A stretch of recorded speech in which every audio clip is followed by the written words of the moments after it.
Hi guys, good morning, happy Sunday. Today's video is going to be a little bit different than my usual content because we're going to be talking about mental health and the different struggles that I've gone through with my mental health. Ever since I was really a little kid, I've struggled with anxiety and panic attacks, and that is like a very prominent thing that has traveled with me all through school, and now coming into my early 20s, that's another thing that is continuing to persist. Obviously when I was a child, I didn't have lots of techniques and I didn't have lots of experience or knowledge about what was happening inside my head, but through different modes, educational reading, making sure that I'm attending therapy if I need it, things like that, I'm able to find those different avenues to help calm myself down and help understand what's going on inside my head. So I'm not a doctor, I'm not a brain person, I'm not fully qualified. I wanted to tell that straight at the very start. It helped me achieve a place of calm in my brain, something that's distracted me or helped me get out of any sort of rut that I've been in, because my anxiety also sends me into a spiral that can spiral into like a depressive episode sometimes. So these are the kind of techniques and the things that I use in a practical sense to get myself out of those moments in my life that are a bit harder. So I've got a list here of things that I like to do just to feel refreshed, to make sure that I'm in a good mental space for my day, to either get me out of a rut or just continue this place that I'm in now where I'm happy and I'm calm and I'm content and I'm not overly anxious all the time. Yeah, these are kind of techniques that I've found through my different research and things, and then also through life experience as well. These are the things that I've always turned back to help with these issues. Let's just get into it. First thing I want to talk about is something that I have learned in therapy. When I was doing childhood therapy, roughly when I was around 14 or 13, I went into therapy. So something that my therapist really insisted on me doing was writing stuff down. So this is my journal I have at the moment. Everything that goes in this is like prayers, thoughts, like a gratitude journal. I do like my ideas, I do poems, anything creative goes in here. Mementos, kind of like a junk journal that I've got going on as well.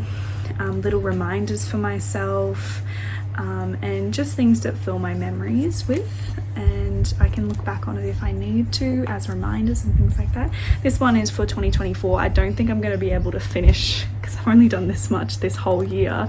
I haven't really been relying heavily on this, but it is a technique that I've continued throughout my entire mental health journey. On the front I've got lots of different quotes and reminders and some of my favorite things, and stickers, washi tape, things like that. It's just like a little place where it's mine, it's my own.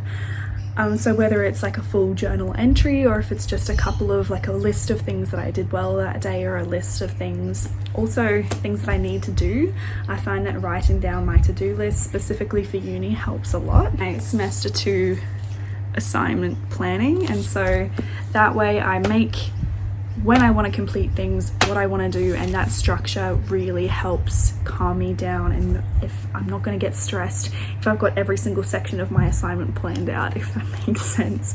So that's where I write down my list. I need to make sure that I'm on track, because if I get off track, that's when I stress about things. I also do lots of like little art and stuff in here as well. Yeah, positives from my day. I put in newspaper cuttings, lots of things go in here. So this is kind of like the main thing, the main tool that I use to help calm me down and get in check of my mental health. But yeah, so that's my journal. The second thing I want to talk about is self-care. So this can mean a range of things, but what I'm talking about today would be like making sure you feel good and presentable and fresh. So sometimes when I get into like an anxiety spiral, it'll happen over a couple of days, and so that will just make me feel drained. It'll make me feel debilitated. It will make me feel like I need to stay in bed, I don't want to leave the house, and that kind of vibe. What I found is, I know it sounds really silly, but this is what has worked for me immensely is getting out of bed and having a shower. So going in, having a shower, feeling refreshed, a nice wake up call for your body, washing my hair, shaving my legs, and everything shower that I do in these moments, and then taking that extra time with my skin, making sure I feel fresh in my face. I put on a new set of clothes. I make sure that I'm feeling and like looking outwardly good, because when I feel like I look bad or I feel oily or I feel unclean, that just keeps me in the rut for longer. This technique kind of breaks my week or breaks that time up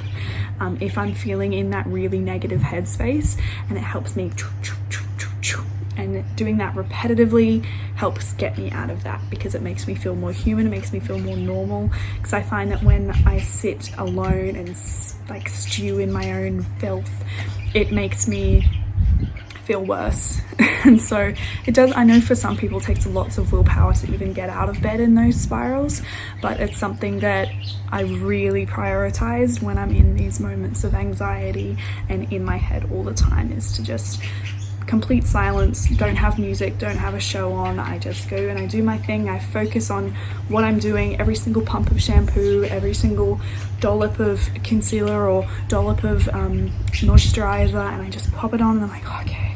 And that's like kind of the end, and I stretch that time out and I make sure that what I'm looking at I am proud of, and that I feel fresh and uplifted. And that way, even if I don't have anything planned for that day, even if I still don't want to leave the house, I've gotten ready for my day, and I feel like that makes my day so much more worthwhile. Other than sometimes when I'm in those spots, I'll sleep until like 12 and then I won't leave my pajamas all day. Just having that refreshment, it just makes it feel like it's a new day. I can start fresh again, I can start again, it's okay, kind of thing. I hope that makes sense. The third thing I want to talk about is healthy eating. I know this sounds like a real cliche, but something that I have really prioritized, and things that make my brain, I feel like, feel better, is when I'm having good, proper, nutritional, green, healthy food. I find that sometimes when I'm having like chips and sauce and soft drinks and chocolates for days and days on end, because I can't be bothered to make anything else, it puts me into that spot even more so. Like taking the time out of yourself to cook yourself a meal, it prioritizes not only your physical health but your mental health, because your body is going to be thanking you for fueling yourself. So sometimes if I haven't had like a salad or a green thing like vegetables in a couple of days, my body will crave it. Just having that and making myself something like sustenance, making it for myself, really helps me for some reason. I'm not entirely sure. I've always grown up eating fruits and vegetables. My parents were very strict on that kind of thing, so I don't know why, but I feel like once I make that, I'm feeling a little bit more motivated. I feel the energy, my body feels strong, I feel good after I've had it, even if it's just a placebo. That's what happens to me. So one that I've been making really often for a salad is chickpea salad. I've got the ingredients scrolling in front of you at the moment. I just feel like filling your body with nutritional foods is something that's really benefited me and made me feel good in my episodes or anxious thoughts. Thing I want to talk about is completing chores and tasks. So when I get really anxious about a specific thing, I tend to hyper focus in on that and not let anything cloud my focus, and I get really anxious, really overwhelmed. If it's such a big task, I tend to put all my energy into it and everything else kind of goes astray. But recently discovered, since moving into my own apartment, I've moved out of home, I've kind of started afresh, I'm trying to be an adult, that kind of thing, which was really overwhelming at the start. Now with my university work, my regular income work, and then housework, which is a bulk of what I've been doing at the moment, is sorting my life out, making sure I'm in a routine with those kinds of things. And so I feel like completing a task or a chore, it gives me a sense of accomplishment, and it gives me a sense that this is done, this small thing that I needed to do is done. So now as a break, I can focus back in on that big thing that's been on my mind. I feel like also a clean space gives me that clean mind. It's just kind of the same with what I was saying about the self-care and skincare and having a shower. It gives you a fresh start, and you can look around the space and know that everything is okay. That's not what I need to worry about. My space is clean, I'm feeling fresh, and yeah. Even if it's just doing the laundry, making yourself have nice clean clothes and trying out a new outfit with the new clean clothes that you have, or if it's vacuuming, or if it's doing the dishes and not having a messy space. And that seems to help with my anxiety, because when things are messy around me, I get very anxious, and it very much overwhelms me when spaces are not tidy or clean. And I always have clutter going on, but when it's unclean clutter or clutter that's not supposed to be there for my brain, it's a no-go. So I feel like doing that every day or every second day, whenever I have the time, I try and complete those tasks. Sometimes when it's not necessary, I will admit, it just helps me hone in on things that actually are important for my future and are things that are actually causing me that anxiety. And these extra things just heighten that worse, and they make it build up more. So if I move that chunk and I get it out of the way, then that big chunk is what I can focus all of my mind onto. And yeah, so that's completing household chores and tasks. I'm not sure why it works for me, it just does. Fifth thing I want to talk about is hobbies. So this is more when I'm really just anxious in general. I'm not worried about a specific task that needs to be completed. I'm not worrying about a specific thing, but I'm feeling overwhelmed and anxious really about nothing. And I think that is where throughout my childhood and throughout my life, I've really struggled to pinpoint what I'm anxious about and what I'm struggling with in my head, because I'm sure you guys know you've had an experience where things just seem to pile up, but there's nothing really you can pinpoint as to what the problem is. And so how are you supposed to solve the problem if you don't know what it is? So something that I found has really helped is switching my brain off or putting it into a state of calm through books. And recently I've been playing Animal Crossing on a video game. So I found that reading and escaping into a different world, it's kind of like watching a film for me, except I'm doing something practical and mindful, and there's no excess noise around. I'm filling my space and focusing on something else, but I'm filling my space with quality things.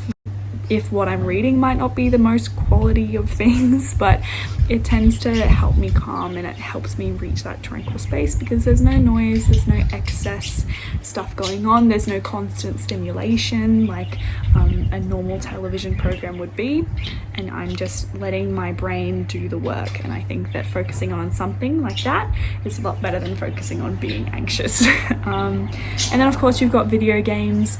I feel like that helps with just getting me to sit. I have a lot of trouble with when I'm overly anxious. I start cleaning things, I'll start doing things with that aren't really necessary.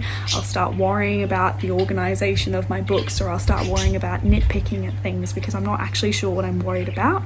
So I try and fill that with lots of tasks that overexert myself, and I feel terrible physically and mentally afterwards. So I feel like if I'm doing the tasks in the video game and I'm making sure that, I'm collecting the fossils, or I'm walking around, or I'm running and things like that, that exertion in the game makes my brain feel satisfied and makes me feel like I've completed something, and kind of lowers that anxiety for a little bit during that time.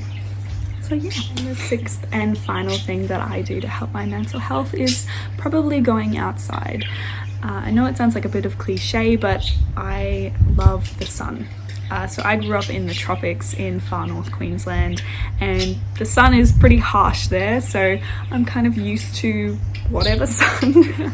And especially during high school, not necessarily to sunbake or get a tan, I would just sit in the sun, because that vitamin D that was coming, it made me feel peace, it made me feel warm inside, which I really loved.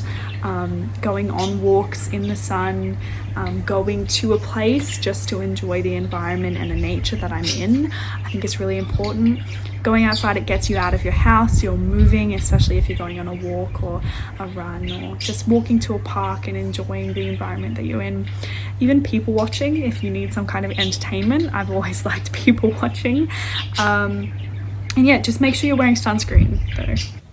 But yeah, so going outside, sitting in nature, making sure that you're leaving the environment that may be causing you stress. So for example, when I get stressed at work, if for example there's a co-worker that's irritating me, or if I'm feeling really overwhelmed with the amount of customers or something like that, taking a 5, telling your boss, I'm just going to go to the bathroom really quick, and just having like a little walk around the block, or just a quick little stroll up and down, or just stand in the quiet and in the sun and just go, oh, I feel like that re-centers me really well.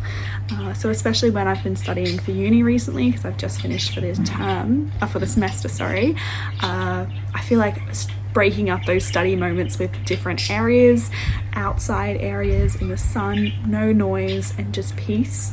I feel like that's really benefited me a lot. So yeah, that's the 6 things I do to help my mental health.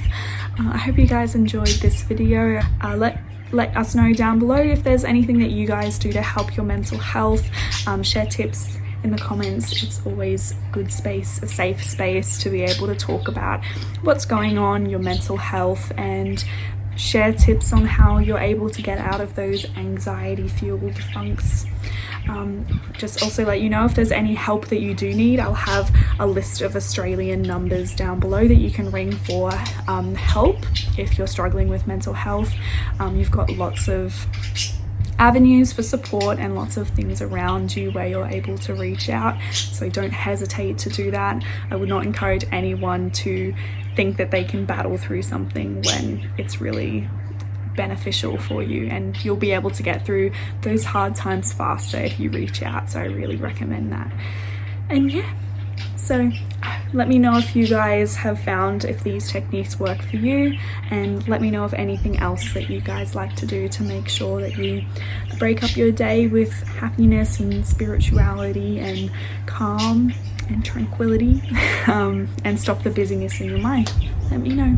Thank you so much, guys. Please like and subscribe, and I'd love to see you guys again soon. Bye.